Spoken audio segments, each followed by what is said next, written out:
when the Bureau seizes this fucking boat. Because, I mean, fuckity fuck, Jordan, look at this thing.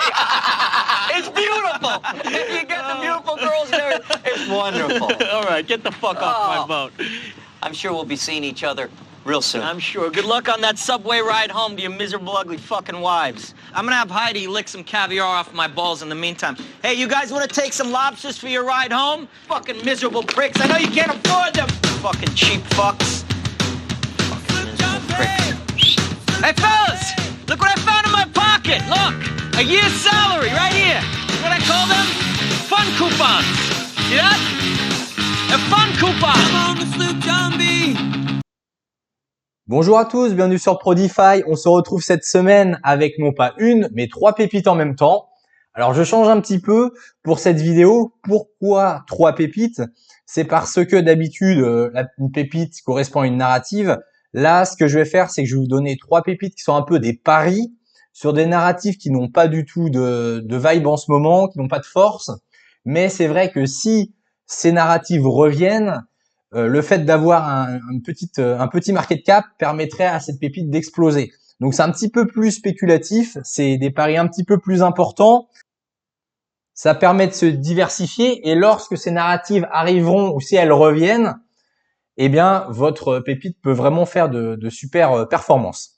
Alors ces 3 pépites, c'est Mask ici. Je vais vous parler de Loop Network et de Milk, qui sont chacun dans un domaine particulier.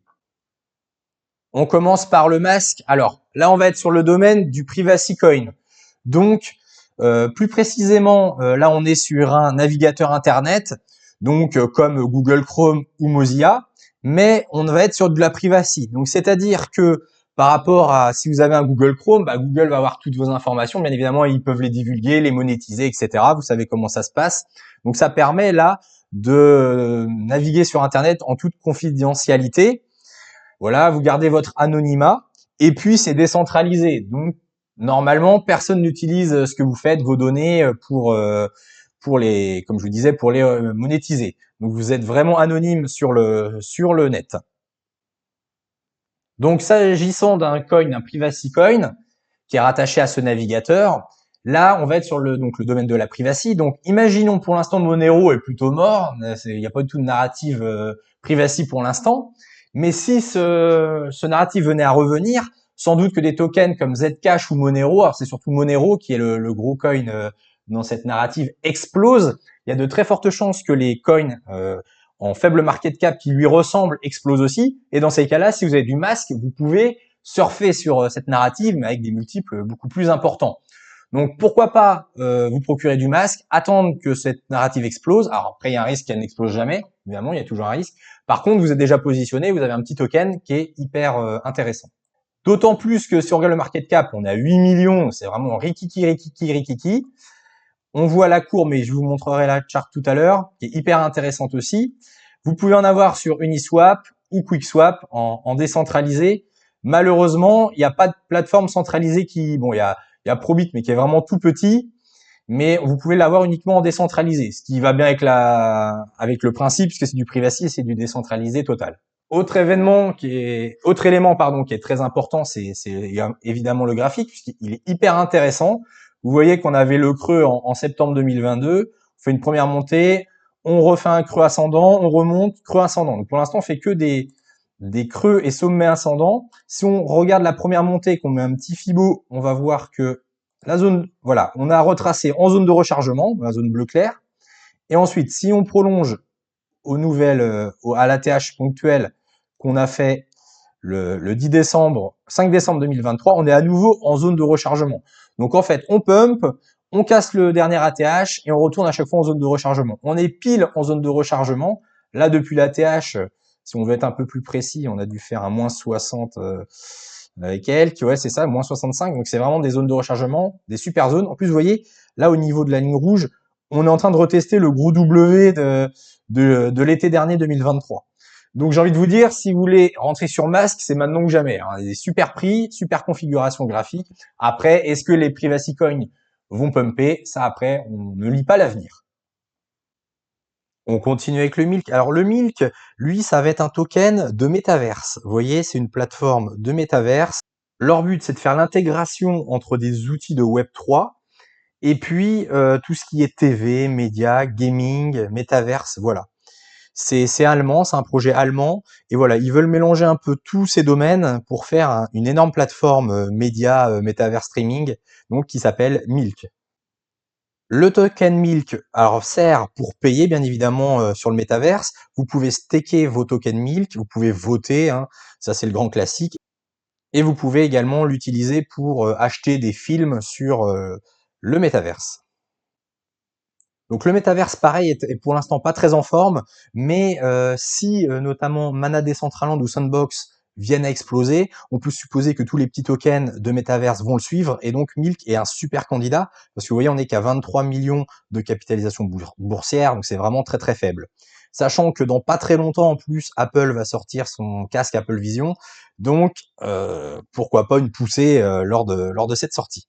Si vous voulez vous procurer du token, alors vous pouvez aller sur MEXC ou bien sur Get.io en centralisé, et en décentralisé, ce sera Uniswap ou PancakeSwap. Pour finir le graphique, alors vous voyez que on a rangé hein, durant tout le bear market, on peut même mettre un, vous voyez en haut là, il y avait une grosse résistance, bon à peu près, hein, aux alentours des 19 centimes. On a retapé plusieurs fois et on a cassé le 26 décembre 2023. On a cassé le canal, on a retapé une fois, deux fois, on s'est envolé jusqu'aux 45 centimes. Et là, depuis que le Bitcoin s'est retourné, eh bien, on retape les 19 centimes. Donc c'est une super entrée aussi, puisque c'est on reteste la grande résistance qui est devenue support. Donc par contre, il faudrait pas casser les 19 centimes, parce que sinon on risque de s'enfoncer beaucoup plus bas, mais c'est quand même un point assez intéressant. En plus de ça, si on trace la zone de rechargement, voilà, on est en zone de rechargement, donc potentiellement on est à un bon point pour se retourner. Voilà pour le Milk. Le dernier projet, c'est Loop Network. Alors là, on va être sur le narratif des Layer 1 Proof of Stake, hein, donc comme Ethereum, Cardano, Solana, voilà, tous ces Layer 1 comme ça. Sauf que là, on va être sur du Proof of Stake plus. Là, on est sur une blockchain où les frais sont négligeables, vraiment pas chers, qui est très très rapide, qui est très très sécurisé. Voilà, c'est vraiment le Layer 1 plus. Il prend un peu le meilleur de toutes les autres blockchains. Le problème, c'est que bah, c'est du déjà vu, hein, le Proof of Stake Layer 1, c'est un peu la narrative du cycle dernier. Donc, est-ce que ça va réexploser? À voir, mais par contre, si ça réexplose, en général, les gens et les investisseurs vont se positionner sur des nouveaux projets. C'est rare qu'ils remettent de l'argent sur des projets qui sont assez anciens, à part Bitcoin et Ethereum qui sont un peu des cas particuliers. Donc, si les Layer 1 Proof of Stake reviennent à la mode, des tokens comme Loop Network peuvent potentiellement exploser. Alors par contre, on est sur un écosystème très jeune, donc il n'y a pas beaucoup encore d'applications décentralisées, bien évidemment, sans développement, c'est tout jeune, donc il faut le temps aussi que voilà, c'est le risque que vous prenez quand vous investissez en début de token, quand vous investissez en début de projet. Au niveau des métriques, alors on est toujours sur une petite market cap, hein, 17 millions, et c'est totalement dilué, donc c'est pas mal, 17 millions de capitalisation. On peut voir qu'on peut s'en procurer sur MEXC ou Get.io au niveau des décentralisés, ou PancakeSwap sur le décentralisé.